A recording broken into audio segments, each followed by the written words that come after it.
ইসলাম কতটা সহজ আপনাকে শুনলেই বুঝতে পারবেন। এক সাহাবী আল্লাহ রাসূল সাল্লাল্লাহু আলাইহি ওয়া আলিহি ওয়াসাল্লামের কাছে এসে তিনি বললেন, ইয়া রাসূলুল্লাহ হালাকতু ইয়া রাসূলুল্লাহ, হে রাসূল আমি তো শেষ। রাসূল সাল্লাল্লাহু আলাইহি ওয়াসাল্লাম বললেন, ওমা আহলাকা, কি হয়েছে তোমার? তো সে বলে, ওয়াকাআতু আলা ইমরাআতি ফি রমাদান, আমি তো রমজান মাসে দিনের বেলায় আমার স্ত্রীর সাথে মেলামেশা করে ফেলছি, একেবারে ফাইনাল মেলামেশা, আমার সিমেন আউট হয়ে গেছে বডি থেকে। এজন্য সে অস্থির হয়ে রাসূল সাল্লাল্লাহু আলাইহি ওয়াসাল্লামের কাছে এসে, ইয়া রাসূলুল্লাহ আমি তো শেষ, আমারে বাঁচান, আমারে বাঁচান। আমি আপনাদেরকে বোঝাচ্ছি হচ্ছে ফ্লেক্সিবিলিটি, ইসলাম যে কতটা ফ্লেক্সিবল এটা আগে মাথায় রাখেন, যে what is the essence of flexibility in ইসলাম।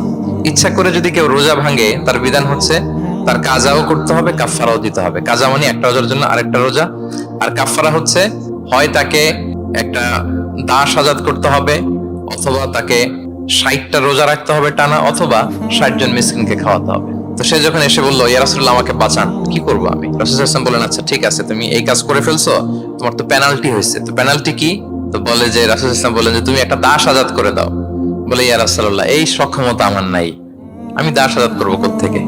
আচ্ছা এটা পারবা না, তো তাহলে টানা 60টা রোজা রাখো কাফারা হিসেবে, টানা 60 দিন রোজা রাখতে হবে, রমজান চলে যাওয়ার পরে 60 দিন রোজা, এটা রাখো।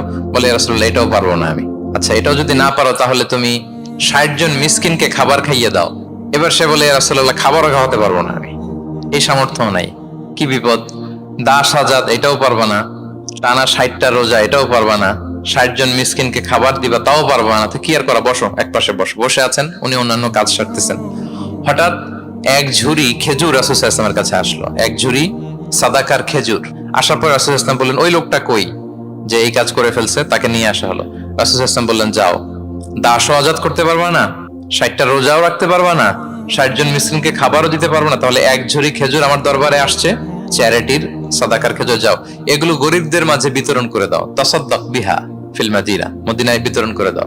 এবার সে বলে, আলা আফকারা মিন্না ইয়া রাসূলুল্লাহ, ইয়া রাসূলুল্লাহ আমার চেয়ে গরিব কাউকে দিতে হবে?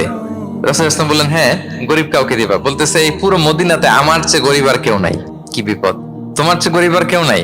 বলতেছে, আমি সবচাইতে মদিনায় গরিব। বলতেছে, তাহলে কি আর করবো? নিয়ে যাও বাসায়, তুমি আর তোমার ফ্যামিলির সবাই মিলে এটা খাও।